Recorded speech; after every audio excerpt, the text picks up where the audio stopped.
ఏపీలో అసెంబ్లీ సార్వత్రిక ఎన్నికలు సమీపిస్తున్నాయి. పట్టుమని 3 నెలల వ్యవధి కూడా లేదు. దీంతో ఎన్నికల కమిషన్ అన్ని ఏర్పాట్లు పూర్తి చేస్తోంది. అయితే సార్వత్రిక ఎన్నికల కంటే ముందే రాజ్యసభ ఎన్నికలు జరగనున్నాయి. రాష్ట్రం నుంచి ప్రాతినిధ్యం వహిస్తున్న 3 రాజ్యసభ సభ్యుల పదవీకాలం ఏప్రిల్ 2తో ముగియనుంది. దీంతో వారి స్థానంలో కొత్త వారి కోసం ఎన్నిక జరగనుంది. ఇందుకు సంబంధించి నోటిఫికేషన్ రానుంది. ఈ 3 స్థానాలు వైసీపీ దక్కించుకునే అవకాశం ఉంది. దీంతో సీఎం జగన్ 3 అభ్యర్థులను ఎంపిక చేశారు.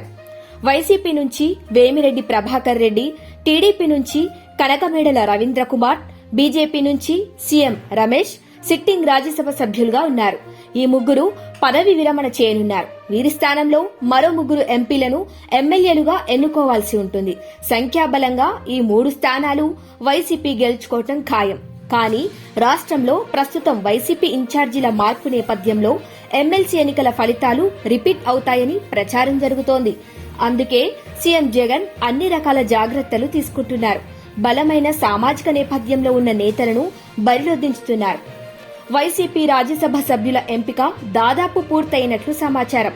సామాజిక సమతుల్యతను పాటిస్తూ అభ్యర్థులను జగన్ ఎంపిక చేసినట్లు తెలుస్తోంది.